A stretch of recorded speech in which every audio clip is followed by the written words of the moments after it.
Yeah, July 21st, 2024, a day they're going to talk about. Is there anything to talk about? Good to see y'all if you're with us here tonight. A couple of weeks ago, we tried an evening podcast reflecting on a presidential debate between a convict and the current president of the United States.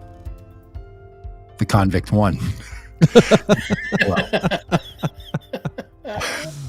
It was bad, and we came on gloom in our hearts, gloom in our voices, the three of us just looking sorry, sad. I mean, Dan wrote half an album that night of just sad songs.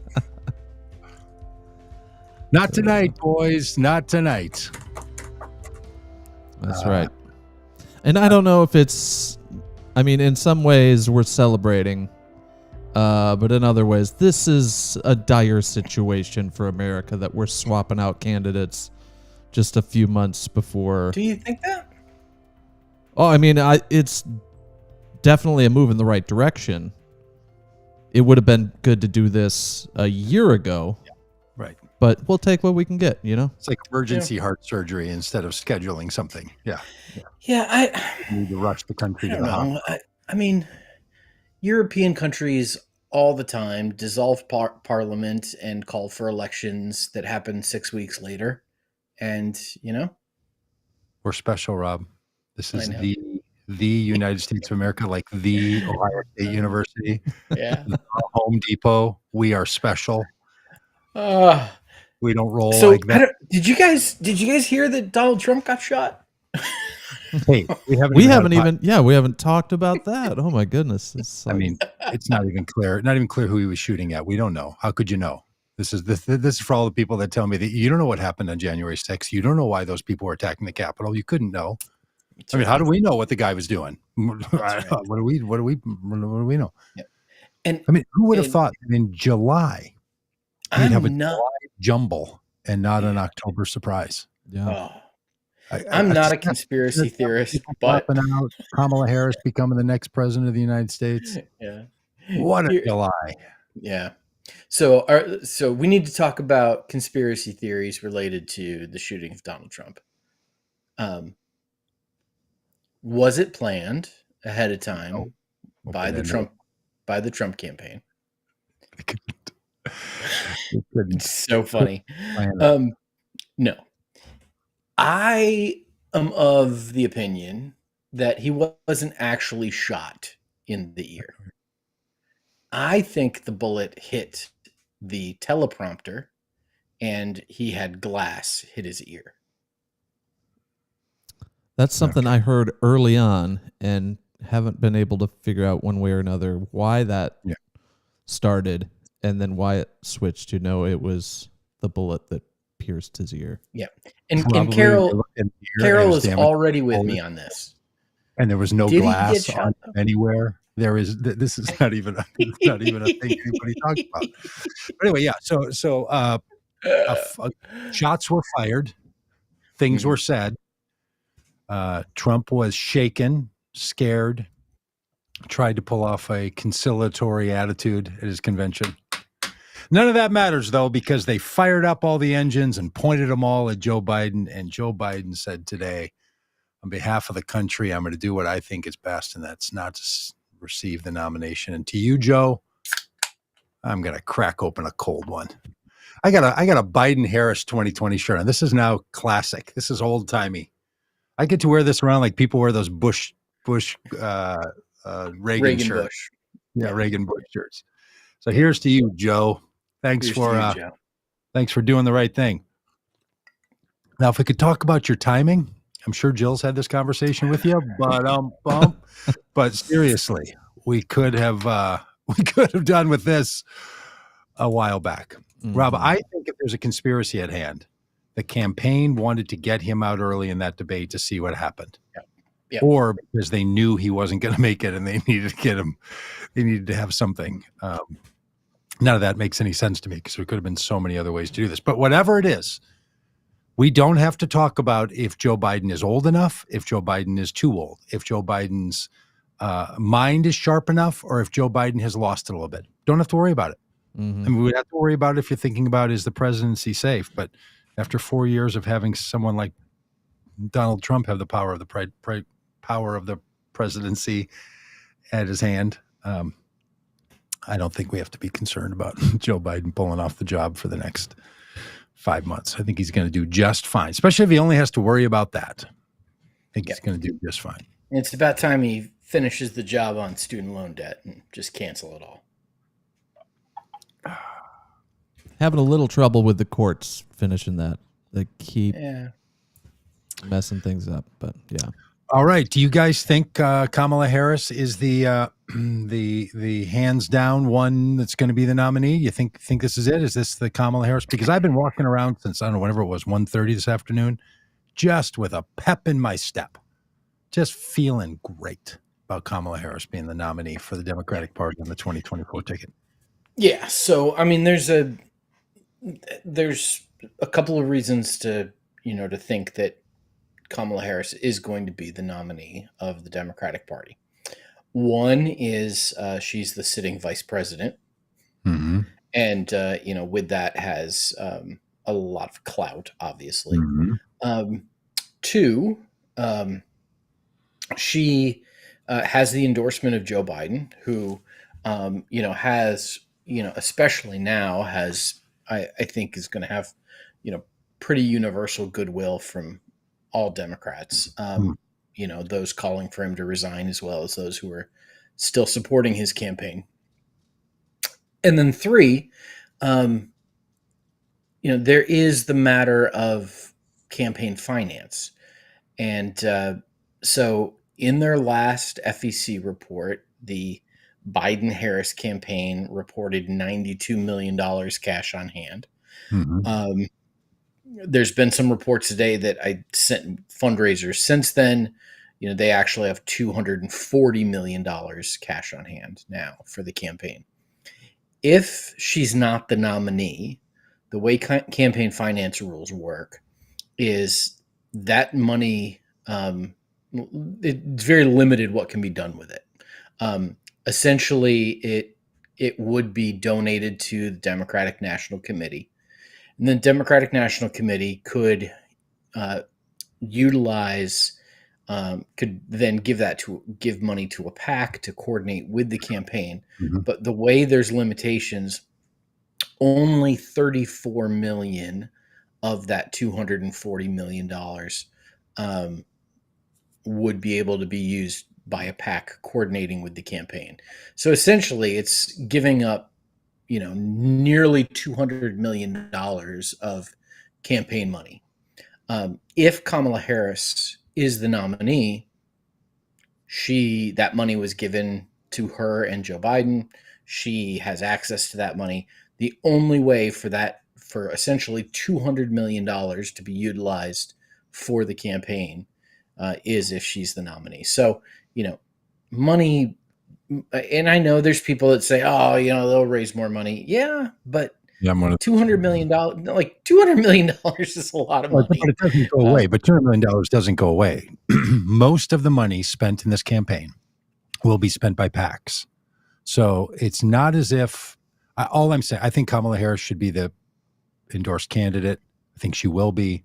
I think the least good reason is, well, they've got all this money and only she could use it. They can spread this money to all kinds of PACs. They can spend it before another candidate is. There's a lot of things they could do.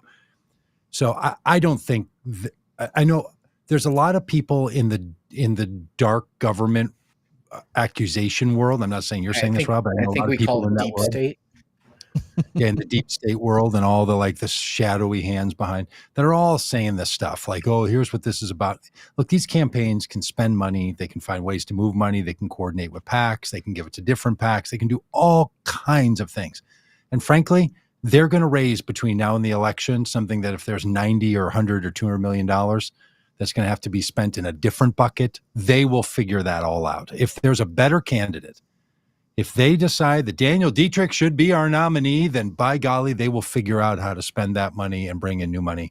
I just think, and I'm one of these people that doesn't believe that money is the only thing that lets people win campaigns, or Hillary Clinton would be the president right now. So or would have been, well, probably would have won re-election. So I don't know. I just think the reason is because Kamala Harris, of all the other people, truthfully, she's the only one that has run for federal office and been voted for by the American people. And a lot of people don't think they've ever voted for Kamala Harris. I was walking with somebody I'm married to today who was saying, well, yeah, I mean, I didn't vote for Kamala Harris. I voted for Joe Biden, and then he picked her. Like, nope, you voted for her. It was the other way around. I guess it doesn't count. Yeah. Well, what's the other way around? But he picked her, and then you voted. Yes, that's right. Yeah. Yes, it's not like a cabinet position or something else, like where he's just like, well, this is who I will pick, put in that seat. Yeah. It's no, these two people are on the ballot. And this is the other thing. When all the people went and voted in the primary in January, and they could have voted for my congressman, Dean Phillips, they could have voted for Marianne Williamson, they could have voted for, I don't know, probably a half a dozen other people in some primary somewhere around the country. They didn't. They picked Joe Biden and Kamala Harris. So the voters have already said on the ticket, we want Kamala Harris. Now, I'm not sure in people's minds and hearts and all if that feels like that's what that means, but there is an actual process. And the way a candidate is picked, by the way, is the same way that the Electoral College functions. People vote, and then representatives go to a meeting and represent those votes. But the people representing the votes have the determination of who they're going to vote for. Yeah, and I think that's really critical to talk about. Like, this is not subverting democracy in any way. Every election, at some point before the conventions happen, we'll get all of these stories about quote unquote faithless electors. Those people who were elected. So in primaries, when you went to vote for Joe Biden for president, you didn't vote for Joe Biden for president. You voted for a slate of electors who would cast their votes for Joe Biden for president. The idea of faithless electors are people who might switch their vote. Yeah. They come from a state that, chose that their electors would choose Joe Biden, and, or maybe in the past their electors would, choose Barack Obama, but the electors would decide to vote for Hillary Clinton instead. And so the electors are the ones who choose who the nominee is going to be. When someone drops out, and this happens in multiple ballots at time. This has happened in the past. Multiple ballots have taken place in conventions, and someone drops out, and they free their electors up to vote for someone else. And that's essentially what Joe Biden's done. This is how the democratic process works. And so he's freed those electors. It'll go to the convention. He's endorsed Vice President Harris, but they could decide, no, we're going to mix it up. We're going to. Yeah. And they could have done that with Joe Biden. They could have said, we've decided together we're not going to nominate Joe Biden. We were sent here with that as the will of the people, but the elector, they're called delegates in this case, not to confuse with the Electoral College. The delegates are the ones, there's like 3,000 of them, and then another batch if they have to get to a super delegate thing. There's kind of these rules about if someone doesn't get 50%, then the super delegates kick in. But they're going to use the very same process that, look, most of us don't know what the process is. Most of us think somehow someone got picked to be the nominee, and then you have a TV event. Fair enough. That's kind of all we need to know. But actually at that event, people are a delegate or a non-delegate, and they are going to actually cast votes in a setting that then puts the party behind that person, and then the person is put on the ballot with the Democratic endorsement. Right now, Joe Biden is not the nominee. He's the presumptive nominee. There's a lot of presuming going on. There's a lot of presuming. You know what happens when you presume? Sometimes you get it right. But he's not the nominee. He will become the nominee if the delegates vote for him. And when he says, I'm not up for being the nominee, they're going to pick someone else. So so if you're talking to family and friends, or your home pets, because people won't listen to you anymore. Because if you're watching this, you're probably talking about politics too much with your friends, and we appreciate you. You can just explain to them. Nothing funny is going on here. Barack Obama in 2008 secured the adequate number of committed delegates June 3rd. And it wasn't until like June 18th or 19th when a whole superdelegate battle thing was going on. So we're only like 1 month later than we were in 2008. There's plenty of time. And if you think, well, people knew who Barack Obama was, barely anyone knew who Barack Obama was in January of that year. More people know who Kamala Harris is because 84 million people voted for her. So she's in a better position to take over this party without losing any footing. Like, she is really in good shape. I think this is almost an ideal situation. She's taken no incoming critique. She's got 107 days. Less than 100 of that is the official nominee. And she's going to bring the party together. And all the people that don't want Donald Trump and are saying, because I have a lot of friends that say this, well, my problem is it's the same two guys. I get it. I say the same thing. Now they don't get to say that. So if you're still doing the problem is it's the same, then you just don't want to vote for a Democrat. So just admit it. Now, once you admit it, let's start working on that. Let's just consider just one time, vote for a Democrat for no other purpose than to keep the criminal from being the head of the Justice Department. Yeah. If you want another reason. Yeah. And, part of, part of what the discussion will be, and I think why the president came out so strongly for Kamala Harris as he did today, and why others have done the same, from James Clyburn to Katie Porter to, Gretchen Whitmer to a whole bunch of folks. A big part of this is about keeping anybody else from running against her. Anybody could throw their hat. I mean, Marianne Williamson still has her hat in the ring again. And people can throw their hat in the ring and say, hey, I want to be the nominee. Doug, are you throwing your hat in the big announcement tonight? Yeah. Breaking news. Breaking news. Delegates that pick Doug says, I'd like to give those delegates to Kamala Harris. Yeah. And so, there's this fear about like, oh, well, we don't want a coronation, which, come on. I'm not, that argument from Democrats, they're doing the hand wringing doesn't really resonate with me. But what Kamala is trying to do right now is to consolidate her support and keep anybody out of the race from challenging her, like unifying the party.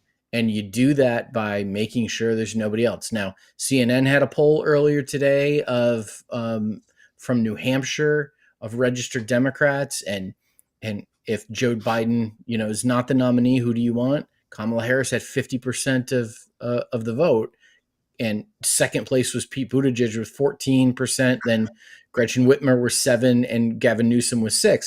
I'm sorry, that's a landslide victory in a primary. Yeah, Kamala Harris is going to be the nominee, for regardless of what, so is it going, I have said all along that I thought Gavin Newsom was going to be the nominee. Me too. Now I, don't believe that. Got part of my prediction correct. Gretchen Whitmer's already endorsed Kamala Harris. What's that? Which by definition means the prediction wasn't correct. But anyway, keep going. Yeah. It was half right. 50%. It's a landslide. It's a landslide in electoral politics. And Gretchen Whitmer has already endorsed Kamala Harris. Who else is it going to be? Nobody. Joe Manchin? Yeah, sure. He's going to throw his hat in because he has to re-register as a Democrat. You know who else could throw their hat in who's not a Democrat? Bernie Sanders. Bernie Sanders, he's not a Democrat either. He could throw his hat in the ring. Can we talk about this Joe Manchin thing for a minute? Okay. I mean, is there anybody who is worse at reading the room than Joe Manchin? Dude, this is like Joe Manchin and Tulsi Gabbard should run together. How many votes do you think they would get at the Democratic convention to be the nominee?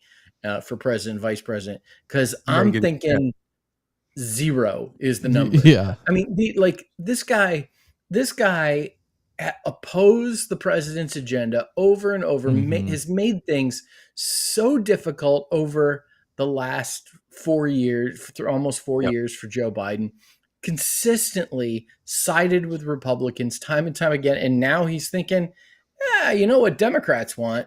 They want me.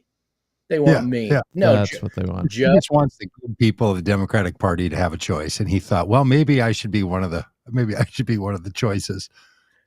Yep, you can gaggle together with your other. So it's not going to be Joe Manchin. Doug, Aaron Sorkin, and don't put this up yet, Dan. Okay. Aaron Sorkin, who wrote The West Wing and several other really amazing shows, had an editorial that came out today before Joe Biden dropped out, giving some advice that if he were writing the script, who he thinks the Democrats should choose to be their nominee instead, should Joe Biden drop out. Would you like to take a guess at who Aaron Sorkin, the writer of West Wing and other shows, suggested to the Democrats they should choose as their nominee? Can I ask for a hint? Is it someone in politics or not someone in politics? It is someone in politics. Okay. Michelle Obama. Hit it, Dan. Mitt Romney.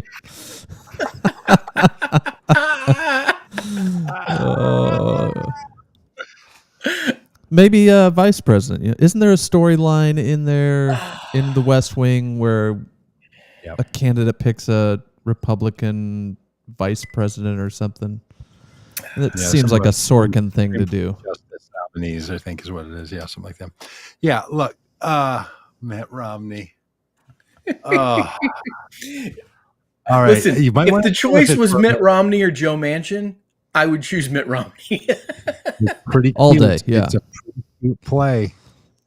And if the choice is Mitt Romney or Donald Trump, it's obvious. But we don't have to choose that. It's going to be Kamala Harris. Is there any chance it's not Kamala Harris? No. But they're going to have. I'll say there is a chance because up to this point, Democrats have shown that they're not very good at any of this. So they're great at we've got a clear path to victory. Let's not do that. So a lot of the talk today has been about how Barack Obama has not endorsed Kamala Harris, and his statement of support for Joe Biden really kind of it was conspicuous that she was left out of that. Do you think that Barack Obama is pulling strings behind the scenes and he is not endorsing Vice President Harris because he knows something we don't? No, I think he's playing the game of he knows the weight of his endorsement, and what he wants to say is let's let the process work for a bit and then I'll put my word in. He doesn't need to be someone who's in early. It would be. That's my take too. Yeah, it would just seem too heavy of a push. I think they've all decided that. Look, there's not even a decision to be made here. I mean, some people haven't been thinking about this the way we have, but over the last week we've been driving around the country from Minnesota to North Carolina to Wisconsin, and then for me back here and Dan back to Michigan. So we've had a lot of time to talk about this, and we were scenario planning. And I converted during that ride to believing why Kamala Harris is not only the inevitable, but by far the best candidate. I think there's just no question that she is the right one. She keeps continuity. She gets to say about the administration anything she thinks is positive. I had my hand in it. Anything she would have wanted to be different, she can say, this is why there's a difference between a president and vice president. And I've served as vice president and I'm capable of serving as president. And when I'm president, I would handle Gaza like this, or I would treat the border like this. She just gets a win across the board. She's a vetted candidate. She's already there. Mm-hmm. People don't know no matter who it is, people don't know who they are. Her name recognition is the highest of all the possible people. I mean, short of Oprah, who could be running for this office, or maybe Michelle Obama. There's just not a lot of people that have the kind of name recognition as the sitting vice president of the United States. And she's gotten pretty good at this in the last year. She has sharpened her capacity. And I think the Biden administration has not used her well. I wish she was out a lot more. I wish that we all saw a whole lot more of Kamala Harris, but we will now. Now, all that's predicated on, can they do a rollout of Kamala Harris that introduces her to the American people, where people fall in love with her and are just like, oh my gosh, yes, say good things and have people do. You know how many people in 2019 were sending me random messages? I mean, in 2020, it was random messages about a guy who wrote a song called The Hymn for the 81%. But in 2019, it was like, have you seen this guy, Pete Butta something? It's crazy. I love what he's saying and the way he's saying it. Like, people are convincible that a candidate can capture their heart. If they can roll Kamala Harris out and make an enormous push that people, when you get to know her, you're going to love her. Yeah. Instead of this, no one likes her and people don't like her voice. And look, I've been saying that stuff too. I've been very bothered by the way they've rolled her out. I haven't liked her. To be truthful, with the stuff I've seen, I've been like, oh, that just feels off tone and off. It doesn't feel right.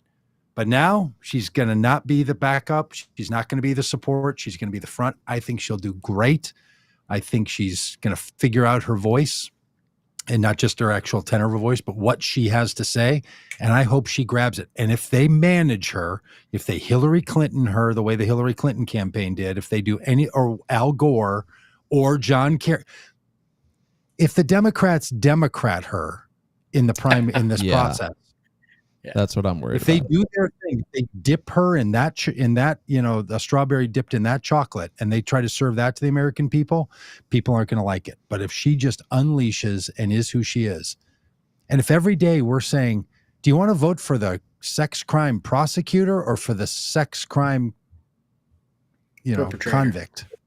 perpetrator? Thank you. Yeah. Prosecutor or perpetrator. Do you vote for the prosecutor or the perpetrator? That's pretty good, Rob. That's potential. Act Blue tweeted a minute ago that grassroots supporters have raised $46.7 million through Act Blue following Vice President Kamala Harris's campaign launch. This has been the biggest fundraising day of the 2024 cycle. Is that going to do a separate campaign, do you know, than the she's probably She has an existing Harris for President campaign committee from when she ran previously. So it's probably going into that. But anyway, so it is, and Act Blue is typically like this. These aren't people maxing out. This is like, it's typically small dollar donors on that. Yeah, I think people are excited in a way they haven't been with Joe Biden. I saw this this tweet. Yeah. This is Kamala Harris. She says, I prosecuted sex predators. Trump is one. I shut down for-profit scam colleges. He ran one. I held big banks accountable. He's owned by them. I'm not just prepared to take on Trump. I'm prepared to beat him. When was that? Let's go. Today. Yeah, and that's basically word for word. That's basically word for word a campaign commercial that she had produced in 2020 when she was in the Democratic primary, and it's a fantastic commercial that is aged really well, and it's really good. But it's a great messaging for her, and it's great. That may have actually been a retweet from 2020. That really might have been, yeah. because you evergreen. That it's evergreen. Yeah. I was the duly elected candidate. He ran an insurrection against me. Like you just keep the hits coming with this guy. Mm-hmm. Look, I think the Trump campaign is freaked out They were already afraid of women and abortion. This was a problem for them. Yes. Now they have a woman candidate again. And I think they are really nervous that the American people are going to go from, oh, it's the same two guys again, to, oh, it's not the same two guys again. That picks you up some number. She may lose others because of other gender and racial biases in our country. But I think she's going to pick up a bunch of people that are like, hey, look, things are, I mean, my 401k is doing great. I have no other concerns. I have felt like, and I tried to say this in a way to Shelley today, and she just said, I have no idea what you're saying. So I thought I'd try it on you too. And the good people willing to listen to this. I have felt for a long time like the Democrats just need to run a generic candidate and get all obstacles out of the way, like pulling up the door on a dam, and the flood of people are going to want to not vote for Trump and are going to want to keep things where they are. And I think Joe Biden's behavior and age is something that people are having a problem with. I think Kamala Harris gets all the benefit of nearly a generic candidate who's a competent, experienced federal executive branch woman. This is great. Who else has this pedigree? I mean, true. The only person prepared to be a president is a former president, right? That's just a true adage. Yes. So short of that, and Donald Trump was one, so he's more qualified on history, on previous work experience. Donald Trump has a leg up. But on can you do the job? She has totally proven that she understands what the job is, and I think could complete it. So when people are like, she's a lightweight, she doesn't know, it's like, okay, all that stuff, man, is it, no offense here, Rob, to your current place of residency, but isn't being the vice president closer to understanding what the job is like than being the governor of Arkansas in the 80s? Yes. I mean, come on. Yeah. So, well, honestly, being a press secretary probably gives you more advantage to the White House. So I think Kamala Harris is just going to be great, and I'm with her. I already ordered my shirt today. I don't know if you guys went online and found somewhere where they're selling just a Kamala 2024 shirt, but I've got one on the way and a sticker. You know, I'm probably paying somebody that's selling shirts on both sides, but I didn't care. It was just the easiest one to get. It was only $16. Did you get it from Sticker Mule or somewhere else? I'm not ordering anything more from Sticker Mule, man. All right, so let's order from Sticker Mule. Yeah, seriously. In fact, I'm going to write them an email and tell me to take them off their database. Yeah, there you go. So we've been talking for over 45 minutes, and haven't gotten to what is really the juicy question at this point, and that is who is going to be Kamala Harris's running mate. Yeah. Oh, it was going to be, is she going to wear all white when she comes out at the Democratic National Convention as an homage to Hillary? Is she gonna do that? Hey, yeah, so what's everyone? Okay. Oh, you got one more before we take guesses? Because I'll forget. Did Trump indeed walk out for his nomination speech to the song "It's a Man's World"? I don't think that's what he walked out. He walked out in the convention at one point to that song, but I don't think it was for his speech. It's a Man's World they played at the Republican National Convention. Okay, that's it. Just wanted to bring that up. Yeah, I think he definitely did. Okay, at some point during. He did. Yeah. Okay. First of all, I heard it. I heard a news person talking about it. Blew my mind. Yeah. Couldn't believe it. First of all, we need to eliminate Gavin Newsom as Kamala Harris's running mate. The president and the vice president cannot be from the same state. So it's not going to be Gavin Newsom. It's not going to be Katie Porter. From a political standpoint, or is that a rule? It's a rule. It's in the Constitution. They cannot be from the same state. Is that still a law? Learn something new every day. Yeah. Quote Marco Rubio. This is why Marco Rubio is never going to be Trump's vice presidential pick. So, it's not going to be anybody from California. So just cross Gavin Newsom off the list. Now, what other, the conventional wisdom is, it's going to be, a white guy, a straight white guy. Is kind of the conventional wisdom. Like, since when do white guys get a real walking path to the presidency and vice presidency? Crazy. Yeah. And so the question becomes, so the choices are people like, first of all, you think about swing states. And so you think Josh Shapiro, governor of Pennsylvania. He's only been governor of Pennsylvania for 2 years. Might be a little too soon. Little green. Little green. Also Jewish. Don't know how that might play in. Kamala Harris's husband is Jewish. Another choice would be Roy Cooper, the term limited governor of North Carolina.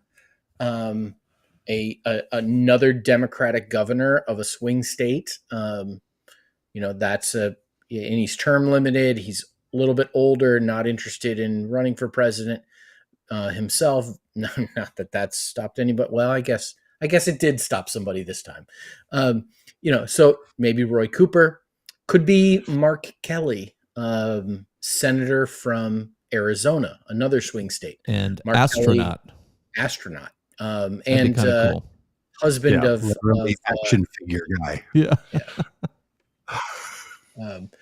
And so that's another name that's been thrown around is Andy Beshear, who is governor of Kentucky. Doesn't bring a swing state. Kamala Harris is not going to win Kentucky, but Andy Beshear is well liked and is an up and comer in the Democratic Party. A southern, I guess, kind of southern rim, I guess, Kentucky, governor of a red state. Now, a couple other names that have been thrown around are Pete Buttigieg, the Secretary of Transportation, and my former mayor. So I've got a transportation, but that's not all he's done. He was also a mayor. Yeah, and then the other choice, which would be a little bit unconventional, and that would be Gretchen Whitmer, governor of Michigan. Yep, very popular governor of a swing state, but it basically would be daring America not to be sexist. Yeah, and I'm afraid I would be very afraid to call their bluff on that. Yeah, I will tell you first of all what I think is going to happen, and then I'll tell you what I want to happen. Hey, let's give your pedigrees first. You were right on a couple of things. Terrible at this. I'm horrible at this. You were a surrogate. You got a surrogate right on J.D. Vance. You thought I was going to pick him. So I think that gets you some credit. I think you get half a point for that. Okay. So that's the credit you get. I'm horrible at this game. So I think it's Sarah Huckabee Sanders, as you suggested Trump was going to, would have been way better. Oh, they could have blunted the Kamala Harris is the candidate thing by saying, well, we've got one that'll make us some sandwiches. They could have done that. Didn't. Yeah. Pick J.D. Vance. Just utter morons. I mean, like, they didn't think Biden was going to possibly drop out and they should have a woman. But anyway, you should have been right on her, and you kind of were half right on J.D. Vance. So your guess gets a lot of extra weight in my book. Okay. So I think it's going to be either Roy Cooper or Mark Kelly, either because I think the swing state thing is important. And I think, from her time in the Senate, she's friends with Mark Kelly. So I could see it being either Mark Kelly or Roy Cooper. I want it to be Gretchen Whitmer. I want in I don't know, when was it? 1992, Bill Clinton defied all political conventional wisdom by choosing Al Gore as his running mate. Young Southerner, basically doubled down on the brand of saying, and instead of saying, so often people choose vice presidents to shore up some weakness that they have. And what Bill Clinton did in 1992 by choosing Al Gore is he solidified what the brand was. And it was a brand that excited the nation and led to his victory. I think Kamala Harris has a chance to do that here by choosing Gretchen Whitmer as her running mate. It does the same thing that Roy Cooper or Josh Shapiro or Mark Kelly does by getting an established leader from a swing state. Because Michigan's a swing state, obviously. She's a popular governor of a swing state, but it also solidifies the brand of like, you know what? It's time for us to let women lead. It's been entirely too long. The Roe v. Wade thing, it's all, so many people are already calling November Roevember. Double down on the brand, choose Gretchen Whitmer, No and shade, let's Roe. go. Legs or faces. Yeah. Well, I think that's that. So my pick is Shapiro first, Whitmer second. I think she's going to pick one of those two because North Carolina and Arizona, Nevada don't matter unless the Democrat wins Wisconsin, Michigan, and Pennsylvania. The math doesn't work. You lose Pennsylvania, you can win North Carolina, and you don't become president.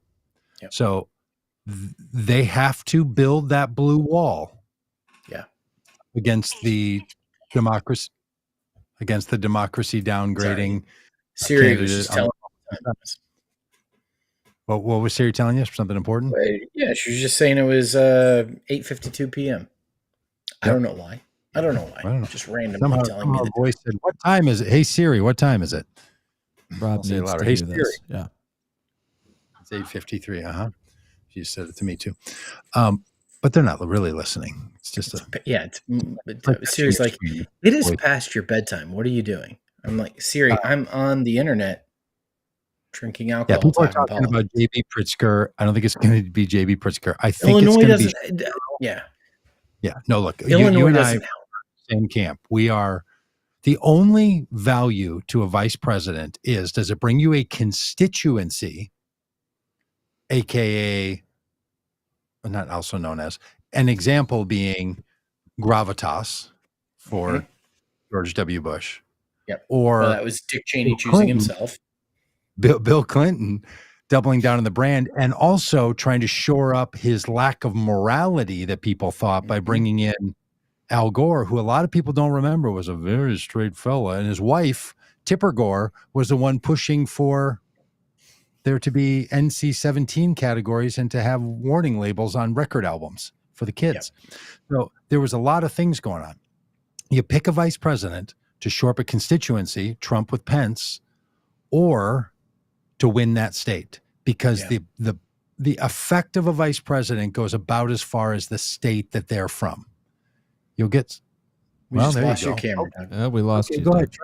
Try to stop me. Can you still hear me though? Oh, yeah. Wow. Try to stop me. All right, Doug, figure out your camera situation. Dan, what's your take on the VP situation? Yeah, I can still talk. No. Hey, I'm going to mute you too. I'm going to turn off your mic. I would love to see Gretchen Whitmer or Pete Buttigieg as VP. I know Pete doesn't bring a state. He lives in Michigan technically, but that doesn't do anything. But the way he can, hop on Fox News and sound like the only adult in the room and not speak down to people, I think goes a really long way. If you're trying to move any voters, out of the Trump camp, maybe they're, former Nikki Haley supporters, never Trumpers, and a guy like Pete can come on Fox News and talk really rationally and clearly about why these policies are actually better for America.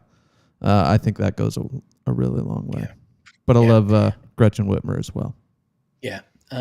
Now, you might be asking yourself, okay, what constituency, what does J.D. Vance bring? there we go. There's Doug back. I'll tell you the constituency that JD Vance brings to Trump. It's not Ohio, because Ohio's not in play. Like, here's the constituency JD Vance brings. JD Vance brings young tech entrepreneurs, the tech billionaires. That's who JD Vance brings. The Peter Thiels, the Elon Musk. He appeals to those kinds of people, and the libertarian Silicon Valley folks, and Silicon Club, and who in the past have been more progressive, but there's been movement in that group. Zuckerberg, Elon Musk, Peter Thiel, all of those folks. JD Vance is very appealing to them, and that is why. What makes JD Vance appealing to them, other than he was in that field for a short bit? Well, and it's a friendship with Peter Thiel, who basically funded his Senate campaign. Yeah. It's the bro thing, and that he says all the horrible stuff. JD Vance says horrible things. Yes, he does. So when it's like that's the crowd, it's because he's like the trashy Twitter guy that just says horrible things. Yep. It's really quite something. Which is where Gretchen Whitmer.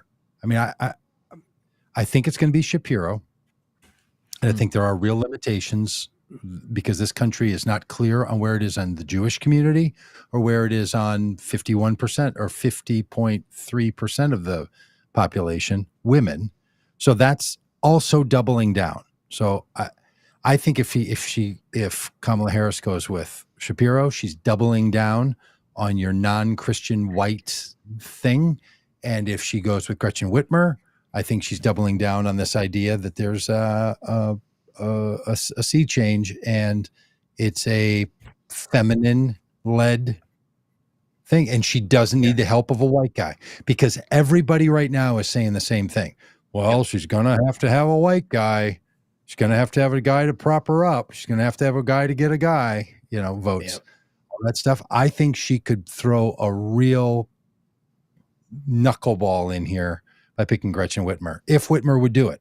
And Whitmer has said she's not going to, but Joe Biden yesterday said he is not dropping out. So, and if it's not Whitmer, who endorsed Donald Trump, and then on Thursday she did, or Wednesday. Who is another woman it could be? It's not. It can't be Katie Porter because she lives in California. She could move. But she's not running for Congress again. She could move back to Iowa, hometown, or Nebraska. Yes, no, it's not going to be Katie Porter. Look, I think the only Katie Hobbs is the other one, who's a governor of Arizona, first term governor. I think won, in a recent election. So, but I don't think Katie Hobbs is beloved broadly in Arizona that would give you Arizona. And again, I'm basing this on the vote common good and Axelrod view, which is nothing matters if you don't win Wisconsin, Michigan, Pennsylvania. If you win those three and you keep all the other, we got them in our column, including Nevada, you got it. And maybe that one district in Nebraska.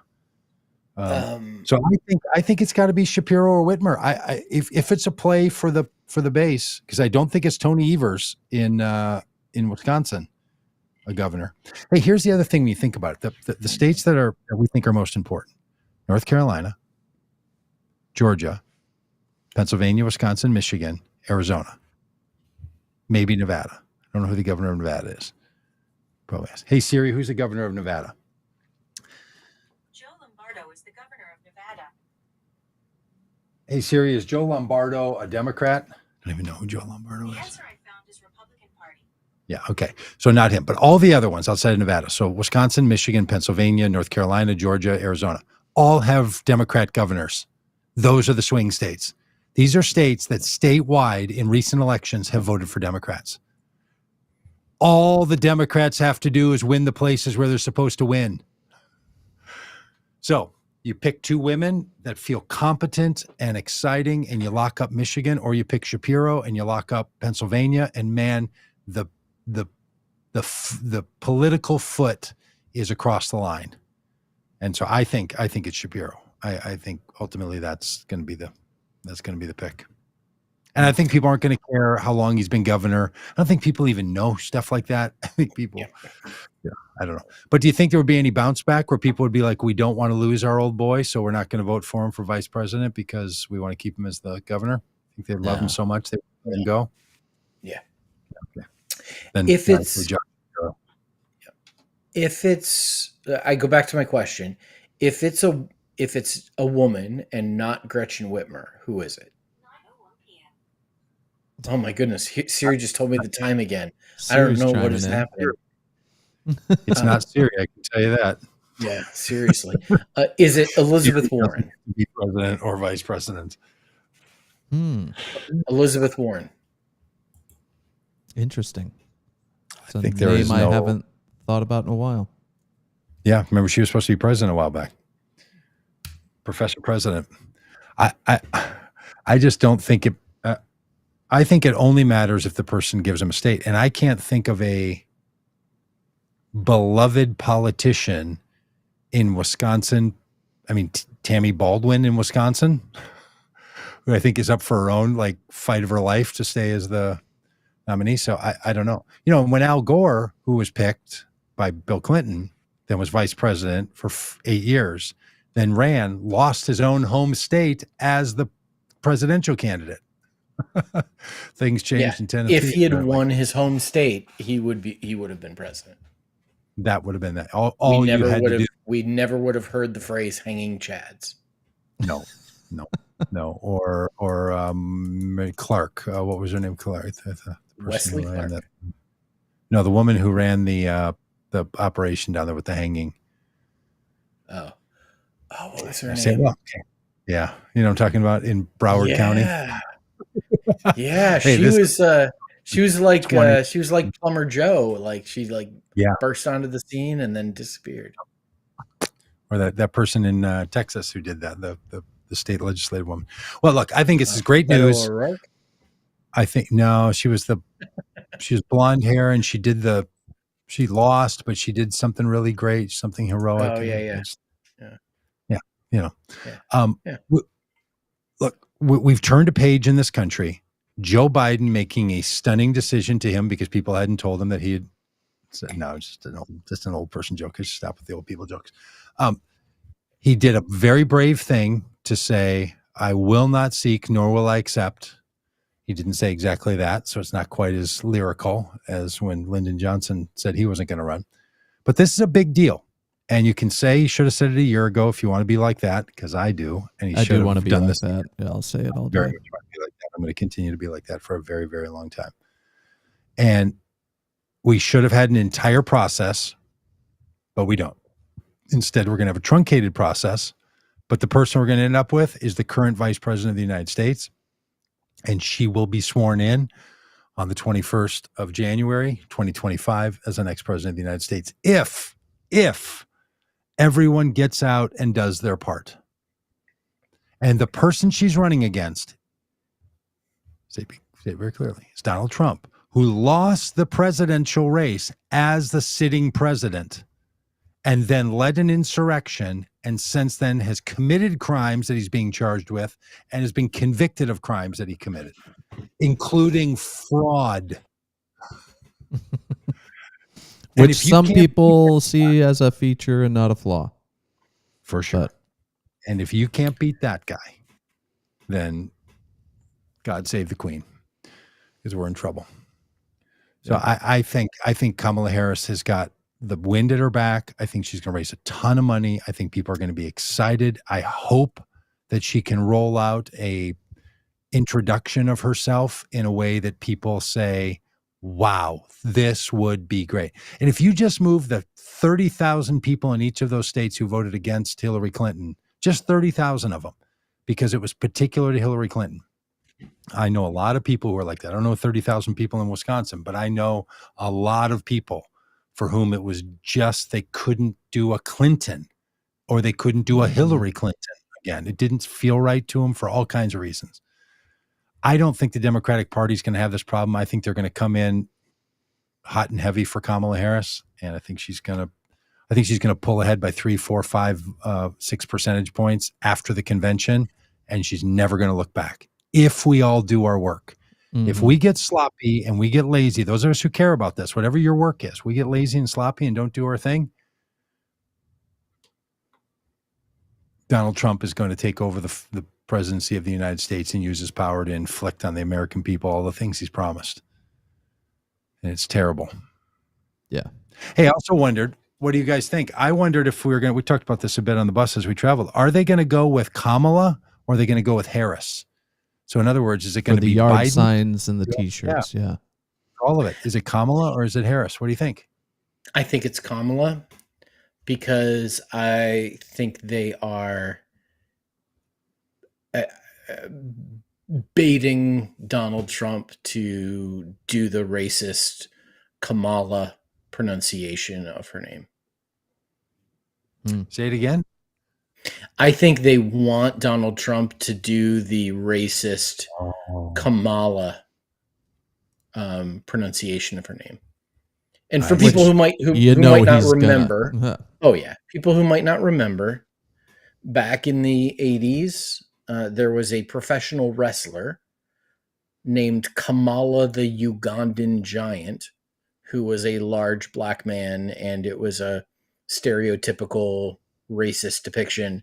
And so they're like calling her Kamala is a racist reference to that. And I think they're just begging him for that. A pretty niche racist reference, but yes. That's a deep cut. That is a deep cut. Well, that's why I'm here. Fans of professional wrestling probably know what he's doing. Interjecting about professional wrestlers for a second, though, Rob, he is a WWE Hall of Famer. Okay, good for him.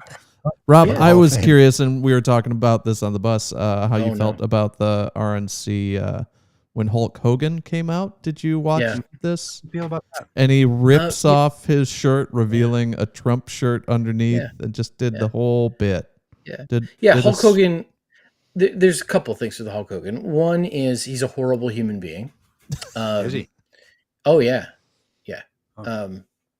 On tape, saying the N-word multiple times, while having an affair with his best friend's wife.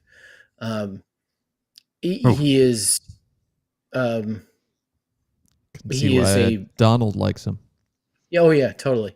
A known liar who has recently been doing the 700 Club tour and was recently baptized, and he's a baby Christian now. He's a horrible person, and praise be. Basically Hulk Hogan being there, to endorse and speak at the RNC. Two things. One is we're one step closer to idiocracy, where where the president of the United States is a professional wrestler, and two, it really made me miss Randy Macho Man Savage. Yeah. Well, Kamala Harris is just going to fire up the people, and I can't wait for the next debate. Oh, it's going to be amazing. Trump is not going to do it. He's not going to want it to be. He's going to be scared. Yeah. I think he posted on Truth Social earlier that the agreement that he had with Biden was to do the debate on ABC, but now that Biden's out, the agreement is null and void, and he will only debate if it's on Fox News. Part of the deal. Well, Matthew Luby, thank you. Catherine Harris was the name that was rolling around in my head, and how would I have forgotten the Broward County person. And thanks to all of you. Carol, thanks for being in the chat. Alex, Peggy, Edward. Hey, Edward, we got to get this event scheduled, by the way. I'm going to be in touch with you this week. We got a little plan for getting ourselves down there. So we had to cancel our last event. We're going to an event, Christian training event with Edward. Father Bruce. Emily. Yeah. Is there Father Bruce? Are you a priest? Catholic priest? hopefully. And thanks, Candace. Him for the 81% is a song more people need to hear. There. Yeah, they do, Candace. Thank you. Post that on your socials where you have it. Dan wrote the song called "Him for the 81%." Dan, will you put that down in the description? Maria. Will you put a link? Hey, we appreciate all of you being up with us late. It's, in some places it's after 10 o'clock where Rob and I are. We're both in the Central Time Zone. It's 9. Some of you I know are living the high life out there in California where it's 7. Probably some mountaineers at 8. Probably some people in Arizona. You're not sure what time you're in, what time it is. I think people in Arizona just don't know. They don't care. Just wait to look at the phone. I think they might know. But. Big plans for evening. I'm gonna head downstairs and watch the second episode of the 3rd season of The Bear. Oh yeah, second episode's a good one. Of the 3rd season already. Yeah, just 3rd season just came out. Vanessa and I like The Bear so much that we do not binge it. We watch it weekly, like old school. That's cute. Yeah. So it's our Sunday night show. After the first episode, didn't really connect with it. Should we keep going? It sounds like we shouldn't let our impulse to quit. The first episode, or the first episode of the 3rd season. No, the first episode of the 1st season. Oh, 101. Keep going, dude. The Bear is great. If I didn't like the first episode, am I going to like it, or was it like if you didn't like the first one, that's what it is? I don't remember I specifically. I'll just judge you a bit for not liking it. Huh. Yeah. Okay. I'll take it. Yeah. I'll take it like Trump took. Did you hear Trump say he took a bullet for democracy? Technically, you didn't. You glanced the bullet like you glanced by democracy. So I'll take that comment of yours. It's a piece of glass. All right, everybody. We'll see you next time. Maybe Tuesday, the official politics podcast. Yeah, I think so. Yeah. Maybe we'll have Kamala Harris on. I'll reach out, see if we can get her on. Yeah, reach out to her. I think every podcast we should start with, hey, we sent the link. She might pop in. Honestly, I think that should become a running bit. What's it going to take to get her on here and just do a thing? Be amazing. That would be fun. Yep. All right. You can make a graphic and she's in it. And it's just like a picture. Just waiting for her to log in. If you need the link, we'll send it again. Phone lines are open. Phone lines are open. Hey, Kamala, if you're watching, use the Chrome browser if you feel like you're not able to get it. All right. All right. Bye, everybody.